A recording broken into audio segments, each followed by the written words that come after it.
पुंडलीकवरदारि विठ्ठल श्री ज्ञानदेव तुकाराम सद्गुरु समर्थ त्र्यंबकानंद महाराज की जय। माऊली ज्ञानेश्वर महाराज की जय। जगद्गुरु तुकाराम महाराज की जय। श्री गुरुदेव दत्त। विक्षेप कालच्या झालेल्या विषयामध्ये हे सगळं लटकं आहे। जसं माऊली म्हणतात की लटिका हा व्यवहार सर्व हा संसार वाया एरधार हरिवीण।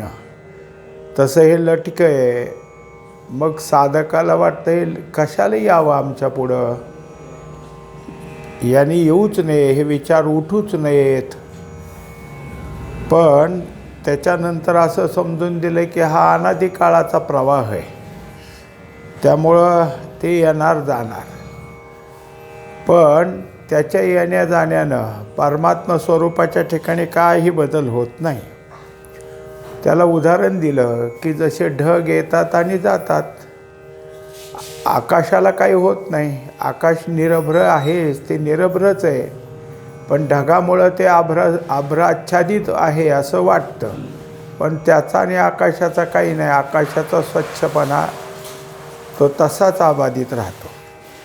याप्रमाणे एकदा का त्या सिद्धपुरुषाच्या ठिकाणी हे सगळं असलं तरी हे लटकं आहे आणि हे सगळं वाहणारच आहे, याची त्यांच्या ठिकाणी काय आहे की ज्ञानानं परिपूर्णता होते। म्हणून साधकाला हे लटकं हे लक्षात ठेवावं लागतं। आणि सिद्धाला ज्ञानाने पक्कं झालेलं असतं की त्यांच्या ठिकाणी हा सगळा पुढचा जगत व्यवहार जरी आला तरी काही बाधा होत नाही। मग ते मुख्य साक्षीत्वावरून विक्षेप आहे आणि नाही हे ठरवितात। त्यामुळं विक्षेप काय त्यांच्या ठिकाणी येतोच असं नाही। साधकाची आणखी एक तक्रार अशी असते की भगवंत नामस्मरणाकरता एकांतात जाऊन बसलो, आसन घालून बसलो, डोळेही झाकून घेतले, त्यामुळे दृश्य दिसावयाचे थांबले। डोळ्याला पापण्या असल्यामुळे त्या झाकून डोळ्याची कवाडे बंद करून दरवाजा बंद करता आला, पण कान, नाक, डोके, त्वचा यांना असे दरवाजे नाहीत। बाहेरील आवाज कर्णाद्वारे शिरून विक्षेप होतो, तो ऐकू न यावा म्हणजे विक्षेप येणार नाही। जवळ कोठे घाण असेल तर मस्तक भणाणून जाते, यासाठी नाकाने वासाचे ज्ञान देऊ नये। त्वचेवर काही पडले किंवा डास ढेकूण चावला तर त्याचे त्या इंद्रियाचे ज्ञान देऊ नये। सुषुप्तीला मध्ये ही इंद्रिये ज्ञान देऊ शकत नाहीत, तसे समाधीमध्ये किंवा एकाग्रतेमध्ये यांनी आपला ज्ञानधर्म टाकून दिला पाहिजे, अशी ही तक्रार आहे। आता याकरिता या तक्रारीप्रमाणे सर्व इंद्रिये ज्ञानहीन करून आसनावर सुषुप्तीप्रमाणे बसले तर ध्याता साधक अनुभव कसा घेईल? आता त्याच्याकरता काय केलं की तक्रार काय आहे त्या अगोदर मांडली। तक्रार अशी आहे की सगळं काही झालं आहे, एकांतात जाऊन बसलाय, मांडी घातलेली आहे, सगळं आहे आणि एकांतात आहे आणि शिवाय डोळे झाकलेत, त्यामुळे एक इंद्रिय थांबलं, बाकीची इंद्रिय आहेतच। त्यांना त्यांच्या धर्माप्रमाणे कानाला ऐकू येणारच, नाकाला वास येणारच। मग हे सगळे जे काय आहेत ते पुन्हा विक्षेप करतील। शिवाय एखादी दुर्गंधी आली तर आपलं काय आहे की ध्यानधारणा बाजूला राहील, पण डोकंच भानावून जाईल। हे सगळं आहे। शिवाय काय असतं, दुसरं काय आहे, ढास आहेत, ढेकूण आहेत, म्हणजे त्वचा आपलं धर्म समजून देईल। मग आता जसं सुषुप्तीमध्ये इंद्रियांचा लय असतो, तसं समाधीतसुद्धा इंद्रियाचा लय व्हावा अशी काय आहे साधकाची इच्छा आहे. साधक ही तक्रार घेतो. आता सर्व इंद्रिये ज्ञानहीन करून आसनावर सुषुप्तीप्रमाणे बसले तर ध्याता साधक अनुभव कसा घेईल? म्हणजे आता इथं जसं झोपीत काहीच नसतं, कोण आलं कोण बोललं काय, गाढ झोपलेल्या माणसाला नाही काय कळत. त्याला मोठ्याने हाका मारल्या, त्याच्या अंगाला धरून हलवलं तरच तो जागा होतो. झोपीमध्ये बाकीच्या गोष्टी कळत नाहीत.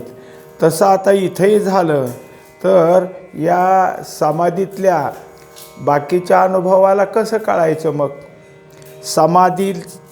समाधीतील शांतीसुखाचा अनुभव पाहिजे तर साधक जागा असला पाहिजे. आता गोष्ट एक झाली की सुषुप्तीत इंद्रिये नाहीत म्हणून तो झोपला, पण त्यांना जर इथं ध्यानकाली समाधीकाली जागृती पाहिजे असेल तर ती जागृती त्याच्या ठिकाणी काय आहे की आली पाहिजे. पण जागृती असावी आणि इंद्रिय नसावीत, या दोन गोष्टी तिथं आल्या. जागं झालं की इंद्रिय जागे होतात, इंद्रिय जागी करतात म्हटलं तरी चालेल. आणि इथं जागृत राहावं तर इंद्रिय जागी राहतील. जागा असून कानाने शब्द ग्रहण करू नये म्हणावे तर जागृती ठरत नाही. याच्या त्रासामुळे आपल्या मुलालेकरांचे खेळ बंद करून टाकले तरी शेजाऱ्यांची लेकरे आपल्या ऐकण्यात कशी राहतील? त्यांनीही ऐकले तर निसर्गातील आवाज करणारे मोर, ढग, पशु पक्षी यांचे व्यवहार कोण थांबवेल? जवळचा दरवाजा लांब केला तर लांबचं तरी ऐकू येईलच.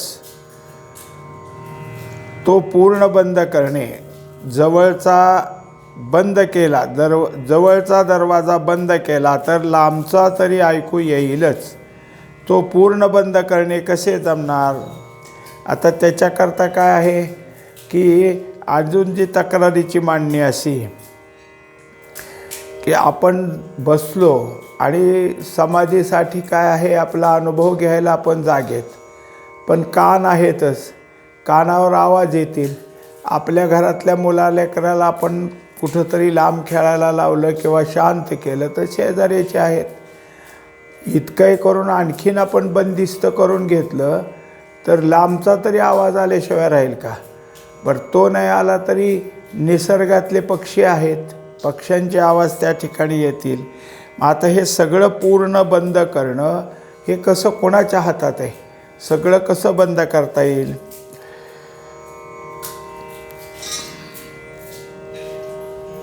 तर हे विक्षेप न ठरता परमार्थ पदरात पडेल कसा हे पाहिले पाहिजे आणि चुकते कोठे हे पाहून ठरविले पाहिजे.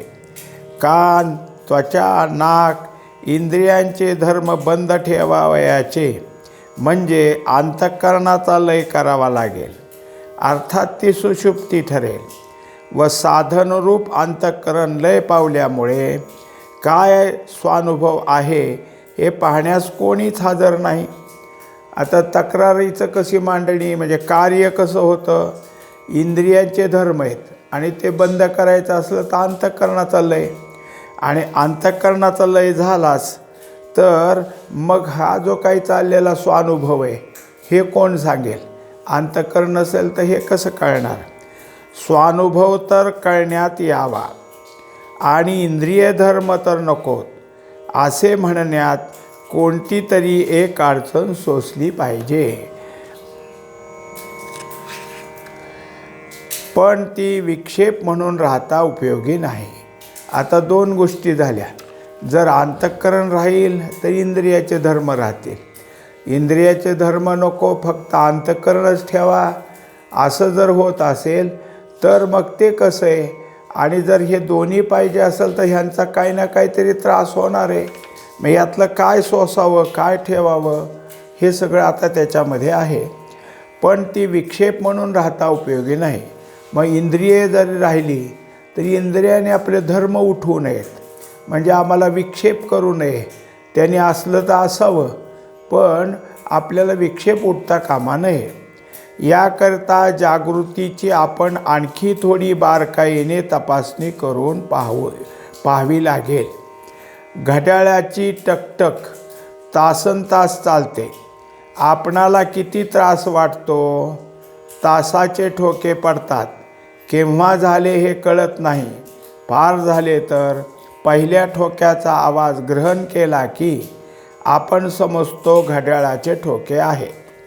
जाऊ द्या, तिकडे लक्ष द्यायला नको. मुले अंगणात खेळतात, ओरडतात. आपण कानाने आवाज ग्रहण करून तिकडे लक्ष दूर करतो. दुर्लक्ष केल्याने ते आवाज ऐकून आपल्या कामाचा घोटाळा करीत नाहीत. आता यात काय केली सुधारणा?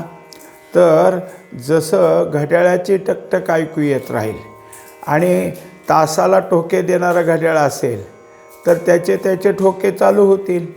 पण जेव्हा आपल्या लक्षात येईल की आता ठोका पडायला लागला आहे, तेव्हा हे घड्याळाचं आहे असं समजून आपण तिकडं दुर्लक्ष करू. मुलं लेकडं कुठं ओरडत असतील, खेळत असतील, तिकडेही दुर्लक्ष करू. आता दुर्लक्ष केल्याने आवाज ऐकून येऊन मग कानाला ऐका आला आणि घोटाळा झाला असं नाही. त्याप्रमाणे एकाग्रतेच्या वेळी कानावर आवाज असे आले तरी तिकडे दुर्लक्ष करावयाचे असे निश्चित केल्यावर ते विक्षेपरूप म्हणून राहणार नाही. म्हणजे काही झालं तरी तिकडं लक्ष न देता दुर्लक्ष करावं. असं जर झालं तर मग विक्षेप तुमच्या पुढे येणार नाही. आवड जिकडे असेल तिकडे केंद्रीभूत होऊन बाकीच्या गोष्टी होऊनही त्याचा परिणाम काही होत नाही असे दिसून येईल. आता त्यात काय केलं, एक युक्ती सांगितली की तुमचे इंद्रिय जागेच आहेत. इंद्रियाने आपले धर्म काही सोडले नाहीत, पण तुमची आवड जास्त काय? तुमची आवड जर ध्यान बैठकीत, एकाग्रतेत आणि त्या नामस्मरणातच जर असेल तर हे बाहेरचं तुमच्या पुढे येईलच असं नाही. आणि आलं तर त्याचं दुर्लक्ष सहजच होऊन जाईल. त्याप्रमाणे आत्मसुखावर आवड असणाऱ्याला वरील गोष्टी विक्षेप म्हणून असू शकत नाही. प्रेम किंवा आवड ही विक्षेपाला टिकू देऊ शकत नसते. जोपर्यंत आत्मस्मरणाची आवड उत्पन्न होत नाही तोपर्यंत विक्षेप म्हणून बोभाटा केला जातो. आता एवढंच झालं की तुम्ही जे साधन करता आणि जे तुम्हाला साध्य प्राप्त होणार आहे किंवा झालेलं आहे त्याच्यावर तुमचं प्रेम असलं पाहिजे, त्याच्यावर आवड असली पाहिजे. आणि अशी आवड उत्पन्न झाली तर मग काहीच नाही. पण आवड उत्पन्न झाली नाही तर मात्र विक्षेप येतो, ह्याचा बोबाटा केला जातो. एक वेळ आवडीच्या वस्तूवर लक्ष ठेवून इतर कामेही पार पाडतात असे लक्षात आल्यावर विक्षेप असा उरणारच नाही. आता एवढी एरवी व्यवहारातही तुम्ही आवडीच्या गोष्टीकडे लक्ष ठेवून इतर कामं करत राहिला तर तुमचं कुठं काही अडत नाही. त्याप्रमाणे इथंही असं झालं तर विक्षेपच उरणार नाही. एकंदरीत विचार करता विक्षेपाचे मूळ देहबुद्धीचंच आहे. देहबुद्धी हाच खरा विक्षेप आहे. जोपर्यंत थान मांडून बसलेली आहे तोपर्यंत विक्षेप आहेच. देहबुद्धी नष्ट होऊन आत्मबुद्धी बनली म्हणजे तिला सर्वोत्परी आत्मस्वरूपच दिसू लागणार आहे. म्हणून विक्षेपाचं मूळ जर कुठं असेल तर ते काय आहे की देहबुद्धीच आहे. देहबुद्धी जोपर्यंत आपल्या ठिकाणी आहे तोपर्यंत काय आहे की आपली जी काय असणारी विक्षेपाची स्थिती राहणारच आहे. आणि जर आत्मबुद्धी झाली तर मग मात्र विक्षेप सर्वोत्परी दिसून येणार नाही. कारण सगळं लक्ष कुणीकडे राहील? आत्मस्वरूपाकडे. आत्मरूपाने सर्व जगाकडे पाहणे म्हणजेच ब्रह्म पाहणे होय. मग स्वतः ब्रह्मरूपच दिसेल, भासेल, तेही ब्रह्मरूपच. ब्रह्माने ब्रह्माकरता केलेली कर्मेही ब्रह्मरूपच. शरीर शोषण ही ब्रह्माहून निराळे कर्म म्हणून राहणार नाही. कारण शरीरापुरता शरीराकडे लक्ष देऊन मीपणा वेगळा काढावा, तेव्हाच ती देहबुद्धी ठरणार आहे. आता जर तुमच्या ठिकाणी या सगळ्या गोष्टी पूर्ण व्हाव्यात असं जर वाटत असेल तर ब्रह्मरूपता होणं हे गरजेचं आहे. जर ब्रह्मरूपच झाला तर सगळं ब्रह्मरूपच दिसेल आणि कर्मही ब्रह्मरूप होईल. असं जर झालं तर शरीराकडं लक्ष देणं, शरीराचे काय उदरभरणाची कर्म करणं असं म्हणलं की पुन्हा देहबुद्धीवर आला असं होतं आहे. शरीराकडे पाहणे, त्याच्याशी आत्मीयता ठेवणे हे जेथे उरले नाही, ब्रह्मरूपाच्या मनात सदैव राहावे. त्याच्याशी आत्मीयता म्हणजेच आपलेपणा किंवा निरतिशय प्रेम ठेवून त्यातच निमग्न राहावे. त्यातून कार्यकारण परत्वे उदरभरण करावे, तरी पण आत्मस्मरण न सुटता करावे. असे झाल्याने ते उदरभरण आम्हाला विक्षेपरूप वाटत होते ते राहणार नाही. आता एवढंच झालं की आपली जी काही आहे साधना ती किती परिपक्वतेमध्ये गेलेली आहे. जर आपलं आत्मीयतेमध्ये निरतिशय प्रेम निर्माण झालं आणि त्यात आपण निमग्न झालो तर वरचं काही कार्यकारण चालू झालं, उदरभरण करू लागलो तरी आत्मस्मरण सुटणार नाही. आणि किती जरी झालं तरी ते विक्षेपरूपही वाटणार नाही.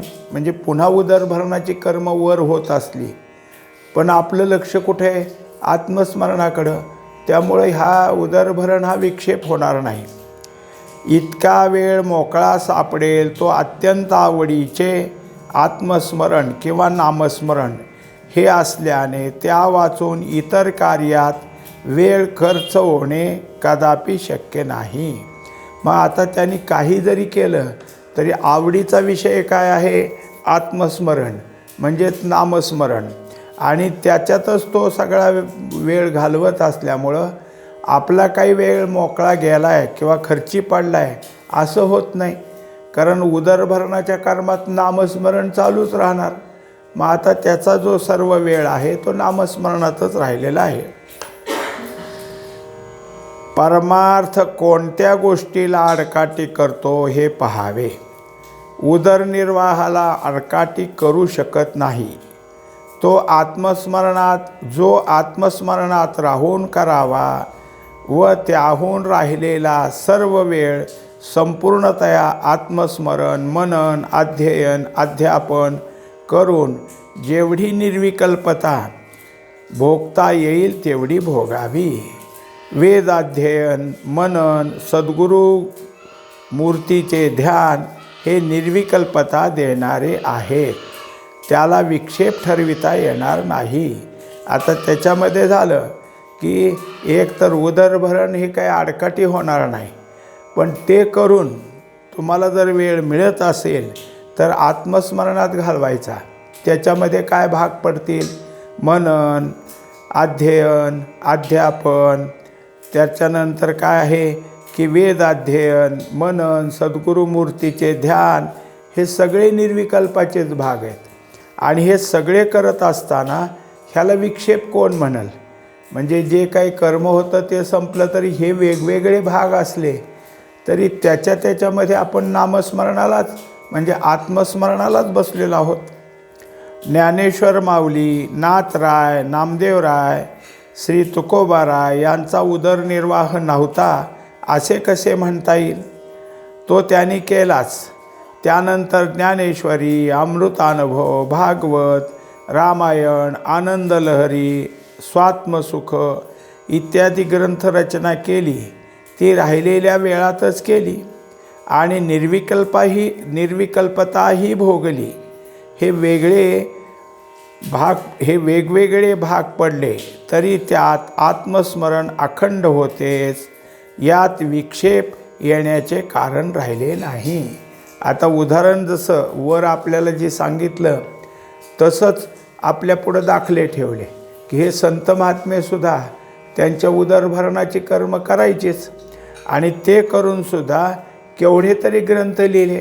ज्ञानोबरायाची ज्ञानेश्वरी आहे, अमृतानुभव आहे, अभंगा गाथा आहे, नाथरायांचं भागवत आहे, रामायण आहे, आनंदलहरी आहे, स्वात्मसुख आहे, अजून बाकीचे ग्रंथ आहेतच. आणि तुकोबारायाचा तर गाथा एवढा, नामदेव महाराजांचा एक गाथा आहे. हे सगळे त्यांचे सगळं लिखाण करत होते. शिवाय उदरभरणाची कर्म केलीच ना त्यांनी. इतकं सगळं करून त्यांची निर्विकल्पता टिकली. कारण हे सगळं ज्याचं त्याचं वेगळं आहे. ह्यांनी एक वेगवेगळे ग्रंथ लिहिले. या ग्रंथाचा विषय, त्या ग्रंथाचा विषय.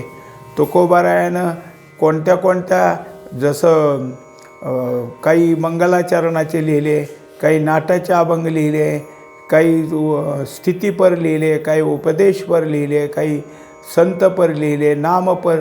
म्हणजे विभाग पडले की एवढे सगळे विभाग करण्यात त्यांचा वेळ सगळा जायचा. पण इतकं सगळं करूनसुद्धा त्यांना त्यांच्यामध्ये हे सगळं कर्म करण्यात विक्षेप आला असं कधी वाटलं नाही.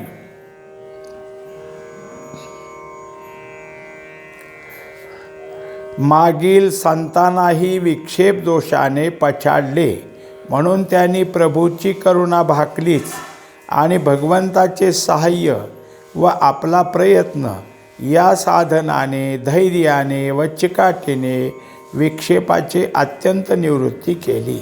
आता तरीसुद्धा जिथं जिथं संतांना विक्षेपाने पछाडले तिथे तिथे त्याने प्रभूची करुणा गायली, सद्गुरूची करुणा गायली.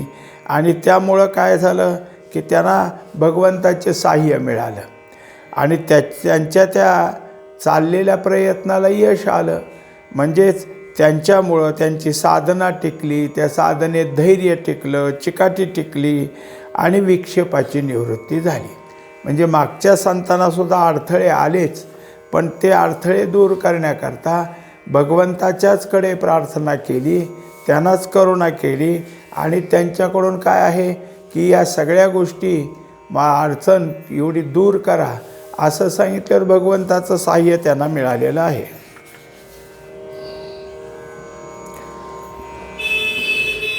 त्याप्रमाणे इच्छावान साधक असतील त्यांना ही गोष्ट अशक्य आहे असे नाही.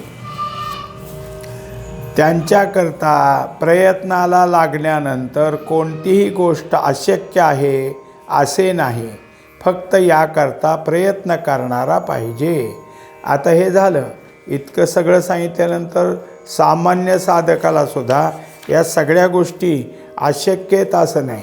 कारण का तर सगळ्या अगोदर केलेल्या उपायामध्ये, साधू संतांनी केलेले उपाय, ग्रंथांनी सांगितलेले उपाय, ह्या सगळ्या गोष्टी तुमच्या आमच्या सामान्य साधकाकरिताच आहेत. त्यांनी त्या अंमलात आणल्या तर कोणती गोष्ट की जे असाध्य ती साध्य होणार नाही अशी गोष्टसुद्धा भगवंताच्या साह्यानं साध्य होऊ शकेल. पण या सगळ्यामध्ये महत्त्वाचं कोणतं आहे तर त्यांना सगळ्यात महत्त्वाचं म्हणजे प्रयत्न करणारा पाहिजे. प्रयत्न झाले पाहिजेत. आणि प्रयत्नात 2-3 गोष्टी मागच्या ह्याच्यात झाल्या. धैर्य, चिकाटी ही त्यातली काय आहे महत्त्वाच्या गोष्टीत. तुम्ही हे सगळं करत असताना तुमचं धैर्य टिकलं पाहिजे, चिकाटी टिकली पाहिजे आणि साधनेवर प्रेम असलं पाहिजे. म्हणजे मग सगळं आपल्या काय आहे की सगळेच गोष्टी आत्मस्मरणात चालल्या तर विक्षेप कसा उरेल. एवढेच मुख्यतः लक्षात घेण्यासारखे आहे. असा प्रयत्न चाललेला पाहून इतर जनसुद्धा विक्षेप न आणता उलट साह्यभूत होतात. आपल्या प्रापंचिक गोष्टी काढावयाच्या सोडून देतात. देवदेवतार्चना वेळी लक्षात ठेवून त्यावेळी येण्याचे बंद करतात. आता दुसरा सांगितला प्रकार. आणि कोणता की जसं तुम्ही तुमच्या चिकाटीने सगळी साधनं करू लागला, तुमच्यामध्ये धैर्य टिकलं आणि चिकाटी टिकली तर जसं बाकीचे विक्षेप बाजूला सरकले, आपल्या अंतर्गत असणारे हे ते विचाराचे, कल्पनेचे. पण जे लोक येऊन तुमच्या पुढं त्रास देतात त्या वेळेला ते सोडून देतात. ते म्हणतात आता ह्यांची पोथीची वेळ असेल, ते म्हणतात आता ह्यांची देवपूजेची वेळ असेल, यांच्या ह्या वेळात नको जायला. म्हणून येणारे जे काही आहेत की ज्यांचं येण्यामुळं सुद्धा आपला विक्षेप होत होता, ते सुद्धा आता दूर राहू लागले. त्यांनाही या सगळ्या गोष्टी करता आपल्याला सहाय्य करावं असं वाटू लागलं. त्यांनी आपल्याकडं न येणं ही त्यांनी केलेलं सहाय्यच आहे. त्या काळात ते नाही आले म्हणजे आपल्याला सहाय्य केलं, आपला कुठं विक्षेप झाला नाही आणि जे काही आपलं व्हायचं आहे ते होईल. एवढंच काय, पण प्रापंचिक गोष्टीसुद्धा वेळच्या वेळेला होतात. आपल्याला 12व्या अध्यायात पुरावा दिलाच आहे माऊलीने की माझी या भक्ता आणि संसाराची चिंता, काय समर्थाची कांता कोरान्न मागे. माझा भक्त माझ्या चिंतनासाठी बसला आणि त्याला संसाराची चिंता पडेल, असं कसं शक्य होईल.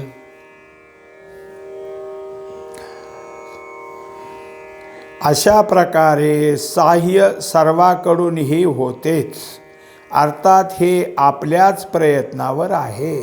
आता हे सगळ्या गोष्टी होतील. विक्षेप म्हणून नुसतंच ओरडण्यापेक्षा आपण विक्षेप घालवण्याचे प्रयत्न काय केले हे पाहिलं पाहिजे.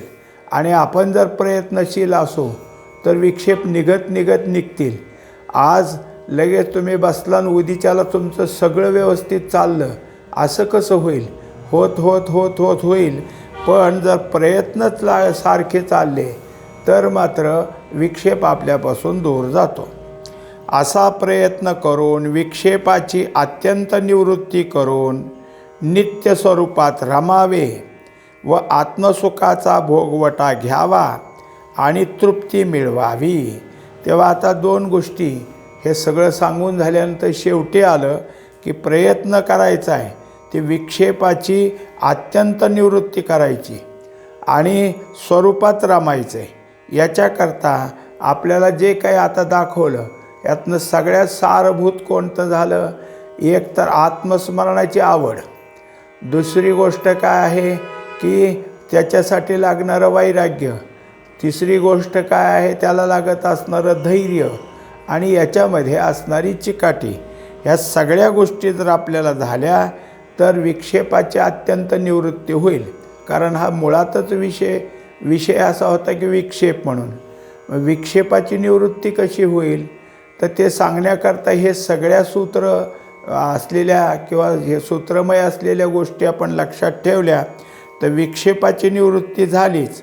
आणि नित्य स्वरूपात रमण्याकरता किंवा आत्मसुखाचा भोगवटा घेण्याकरता किंवा त्याची तृप्ती मिळण्याकरता वेळही मिळू लागला. म्हणजे मग ज्याला विक्षेप म्हणून ठरवलं होतं त्या गोष्टी काढल्या. कारण का तर गप्पा गोष्टी मनोरंजन अमुक तमुक हे सगळं विक्षेपात होतं, ते सगळं बदललं. आणि तेवढा सगळा मोकळा वेळ कुठं घालवला तर श्रवण मनन याच्याकडं घालवला. आणि त्याच्यामुळं आत्मस्मरणाकडं तेवढा वेळ जाऊ लागला की विक्षेपाला जो मोकळा वेळ सापडत होता तो मिळाला नाही. कारण आपण जेव्हा मोकळ्या वेळात इकडं तिकडं फिरतो किंवा बोलतो करतो तेच आपल्या स्मरणात राहतं आणि ते विक्षेपाला उठतं. आता तो सगळा बाह्य व्यापार थांबल्यामुळं फक्त मनन चिंतन होऊ लागले की त्यातलंच येऊ लागलं. आता ते सहाय्यभूत झालं. शेवटी सांगितलं की तुम्हाला जे काही असतील बाहेरचे ते पण तुमच्या ठिकाणी सहाय्यभूत होतील. असं झालं तर विक्षेपाची अत्यंत निवृत्ती झालीच आणि नित्य स्वरूपात रमणं झालं आणि त्याच्यामुळं आत्मसुखाचा भोगवटा मिळू लागला. हाच या विषयावरील लिहिण्याचा निष्कर्ष. श्री सद्गुरू सखयानंद महाराज की जय.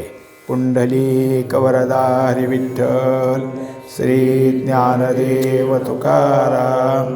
सद्गुरू समर्थ त्र्यंबकानंद महाराज की. मावली ज्ञानेश्वर महाराज की जय. जगद्गुरु तुकाराम महाराज की जय.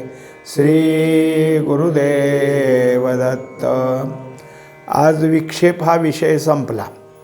आता उद्या 7वं चिंतन अनुसंधान हे चालू होणार आहे.